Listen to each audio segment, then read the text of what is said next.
Hello my dear student, welcome back to my YouTube channel Subhash study centre. तो जितने भी मेरे प्यारे बच्चे कक्षा 10 के विद्यार्थी हैं और 22 फरवरी 2024 को 22 फरवरी 2024 को हिंदी विषय का पेपर देने वाले हैं। आज के इस वीडियो में मैं आपके लिए लेकर के आ चुका हूं हिंदी विषय के सबसे इम्पोर्टेंट, वेरी वेरी इम्पोर्टेंट प्रश्न जो आपकी बोर्ड परीक्षा 2024 के लिए सबसे ज़्यादा महत्वपूर्ण रहेंगे। और इन प्रश्नों के साथ ही साथ मैं आपको अन्य भी महत्वपूर्ण प्रश्नों को बताऊंगा, जहां से प्रश्न आपकी बोर्ड परीक्षा 2024 में 100% पूछे जा सकते हैं। तो चैनल पर यदि आप नए हैं तो चैनल को सब्सक्राइब कर लेना। और मेरे प्यारे बच्चों, इन सभी प्रश्नों को आप अपनी नोट्स पर ज़रूर लिखते जाओ, क्योंकि 22 फरवरी 2024 तक मैं आपको हिंदी विषय की धुआंधार तैयारी करवाने वाला हूं, ताकि आप हिंदी विषय में 70 में 70 अंक जरूर लेकर आओ। मेरे प्यारे बच्चों, आप लोग यहां पर देखोगे, पहला प्रश्न इस प्रकार से है, वेरी इंपॉर्टेंट है 2024 की बोर्ड परीक्षा के लिए। कह रहा है, निम्नलिखित कथनों में सत्य कथन है कौन सा? पहला है कथन, अशोक के फूल हजारी प्रसाद द्विवेदी का निबंध संग्रह है। दूसरा कथन है, डॉक्टर राम कुमार वर्मा ख्याति प्राप्त कहानीकार हैं। तीसरा कथन है, त्रिवेणी रामचंद्र शुक्ल का प्रसिद्ध नाटक है। चौथा कथन है, अर्धनारीश्वर के लेखक जयशंकर प्रसाद जी हैं। मेरे प्यारे बच्चों, यहाँ पर कौन सा विकल्प सही है? अशोक के फूल हजारी प्रसाद द्विवेदी का निबंध संग्रह है, पहला ही कथन सही है। और आपको मैंने बताया है मॉडल पेपर में भी कि 20 बहुविकल्पी प्रश्न आएंगे हिंदी विषय में और अन्य सारे विषयों में भी। तो 20 जो बहुविकल्पी प्रश्न आएंगे, इनका यदि आप आंसर ओएमआर सीट में सही भरते हैं और सही तरीके से भरते हैं, तो ये 20 में से 20 नंबर आपके पूरे पूरे मिल जाएंगे। और जो वर्णनात्मक प्रश्न आएंगे 50 नंबर के, इसमें क्या होगा, यदि आपकी राइटिंग खराब है थोड़ा सा तो नंबर कट सकते हैं। लिखा आपने गलत है तो नंबर कट जाएंगे, आपने काट पीट ज्यादा कर दी तो नंबर कट जाएंगे। इसलिए मैं कहता हूं कि आप लोग बहुविकल्पी प्रश्नों की ओर विशेष ध्यान दें, क्योंकि इसमें किसी भी हालत में नंबर नहीं कटने। बस आप ओएमआर को सही भरें और सही उत्तर भी भरें। सही उत्तर भरने के लिए आपको काफी ज्यादा प्रैक्टिस करना होगा, बहुविकल्पी को पढ़ने की कोशिश करनी होगी। इसीलिए मैं आपके लिए यहाँ पर जो लाए हैं बहुविकल्पी प्रश्न, ये आप लोग जरूर तैयार कर लेना। मेरे प्यारे बच्चों, दूसरा प्रश्न है, घुमक्कड़ शास्त्र के लेखक कौन हैं? दिए गए विकल्पों में से मोहन राकेश, राहुल सांकृत्यायन, धर्मवीर भारती या अज्ञेय जी। तो घुमक्कड़ शास्त्र के लेखक हैं राहुल सांकृत्यायन जी। यहाँ पर बी वाला ऑप्शन जो है सही हो जाएगा। अब यहाँ पर बी वाला ऑप्शन सही है और पहले में कौन सा सही है? ए वाला विकल्प सही है। तो ओएमआर में क्या करना होगा? अब यहाँ पर पहले में ए सही है तो ए वाले गोले को काला करना होगा, दूसरे में बी सही है तो बी वाले गोले को काले पेन से गोला काला करना है, जेल पेन से आपको गोला नहीं काला करना है। मेरे प्यारे बच्चों, यहाँ पर आप लोग ध्यान दीजिएगा। इसी तरह से अगला प्रश्न भी काफी ज्यादा इंपॉर्टेंट है, ठूठा आम।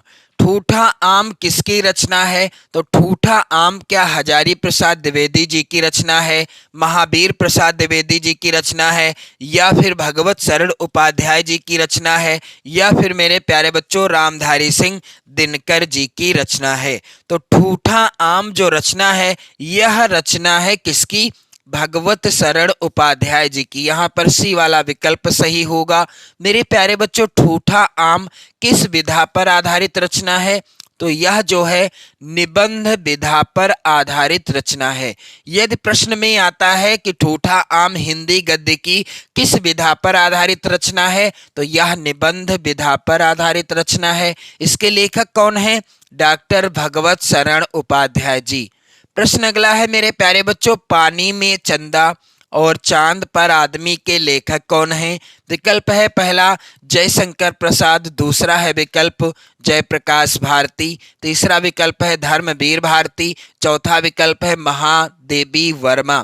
तो पानी में चंदा और चांद पर आदमी इस पाठ के लेखक कौन हैं? जयप्रकाश भारती जी हैं। अगला प्रश्न वेरी इंपॉर्टेंट है, हिंदी की प्रथम कहानी कौन सी है? दिए गए विकल्पों में से क्या कफन हिंदी की प्रथम कहानी है, ममता हिंदी की प्रथम कहानी है, या इंदुमती हिंदी की प्रथम कहानी है, या इनमें से कोई नहीं? तो मेरे प्यारे बच्चों, हिंदी की प्रथम कहानी कौन सी है? उत्तर हो जाएगा इंदुमती। आप लोग कमेंट करके बताइएगा कि हिंदी की प्रथम कहानी के लेखक कौन हैं। हिंदी की प्रथम कहानी के लेखक कौन हैं? इसका उत्तर आप लोग कमेंट करके बताइएगा।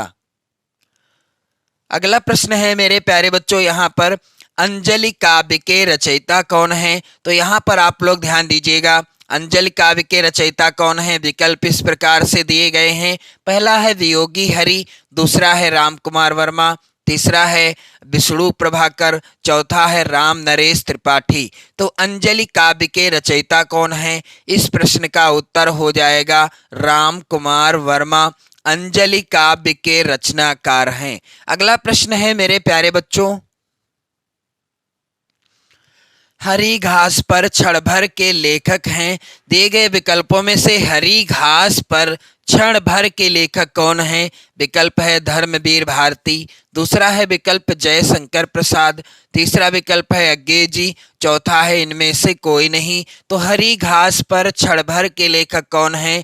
इस प्रश्न का उत्तर होगा मेरे प्यारे बच्चों सच्चिदानंद हीरानंद वात्स्यायन अज्ञे जी।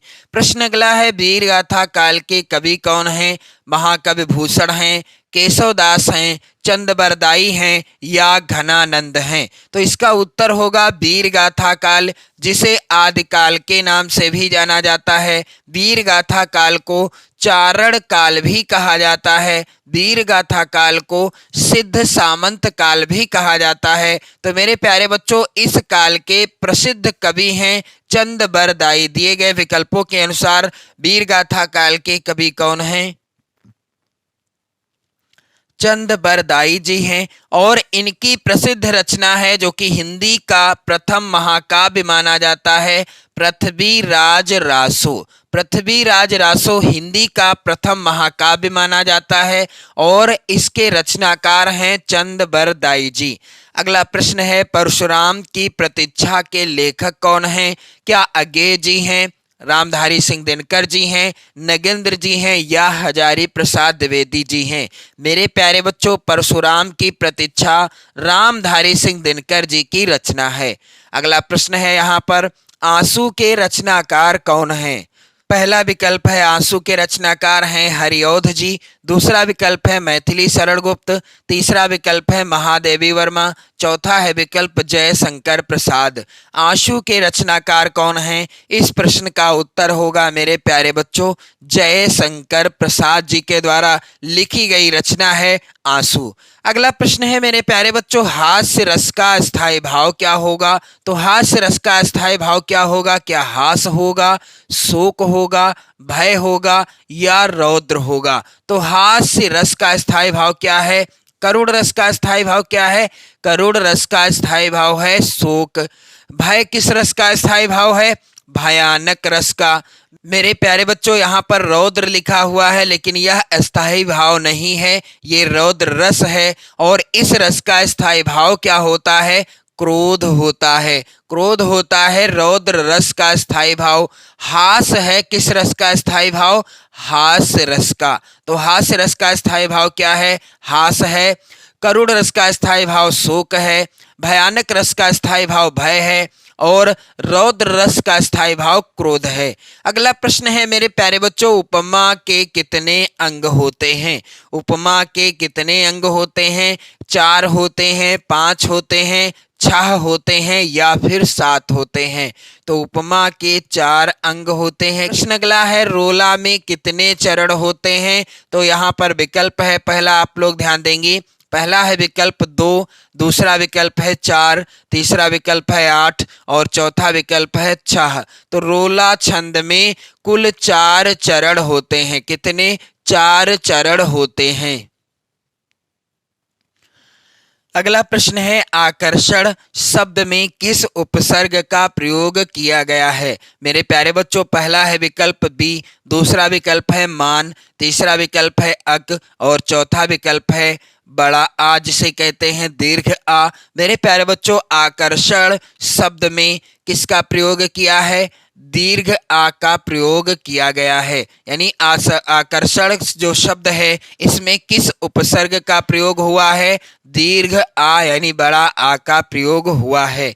अगला प्रश्न है शताब्दी में कौन सा समास है? क्या द्विगु समास है, कर्मधारय समास है, बहुव्रीहि है या फिर द्वंद्व समास है? तो मैंने आपको बताया है कई वीडियो में, जिस समास का पहला पद क्या हो? संख्यावाची हो। संख्यावाची यानी गिनती बताने वाला हो।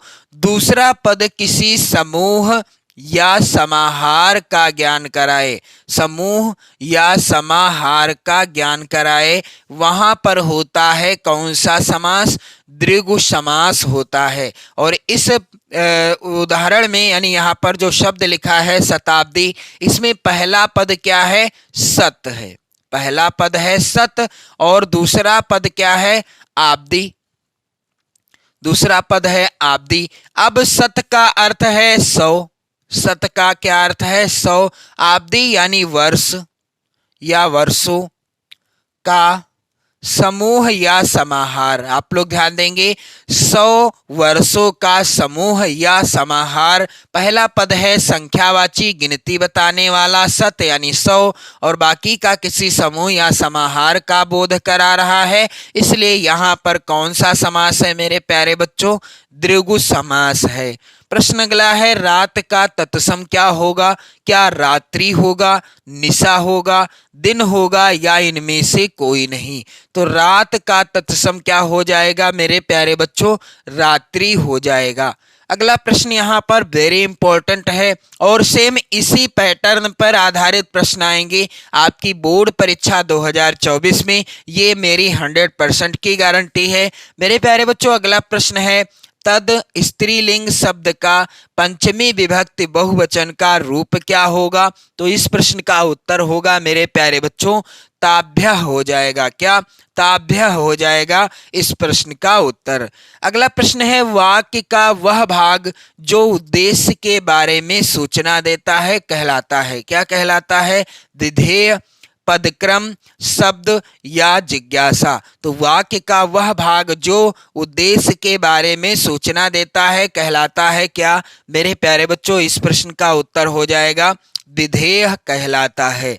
अगला प्रश्न है यहाँ पर आप लोग ध्यान देंगे, जब वाक्य की क्रिया के लिंग वचन और पुरुष कर्म के लिंग वचन और पुरुष के अनुसार होते हैं तो उसे क्या कहते हैं? जब वाक्य की क्रिया के लिंग वचन और पुरुष कर्म के लिंग वचन और पुरुष के अनुसार होते हैं तो उसे क्या कहते हैं? कर्मण प्रयोग, कर्तरि प्रयोग, भावे प्रयोग या इनमें से कोई नहीं? तो इसका उत्तर हो जाएगा कर्मण प्रयोग, क्योंकि जब वाक्य की क्रिया के लिंग वचन और पुरुष कर्म के लिंग वचन और पुरुष के अनुसार होते हैं तो उसे कहते हैं कर्मण प्रयोग।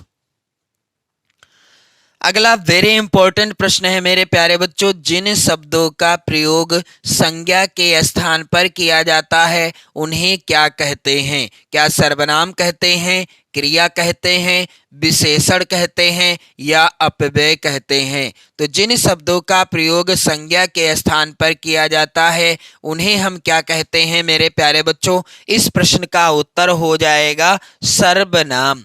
संज्ञा के स्थान पर प्रयोग होने वाले शब्दों को क्या कहा जाता है? सर्वनाम कहा जाता है। तो आप लोग इन सभी प्रश्नों को लिख लेना मेरे प्यारे बच्चों। आपसे रिक्वेस्ट है कि आप लोग वीडियो को शेयर जरूर कर देना और इसी तरह के वीडियो देखने के लिए आप चैनल के साथ जुड़ जाइए। मैं आपको अगले वीडियो में अन्य भी महत्वपूर्ण चीजें लेकर के आने वाला हूँ, अन्य विषय से भी संबंधित। तब तक के लिए जय हिंद।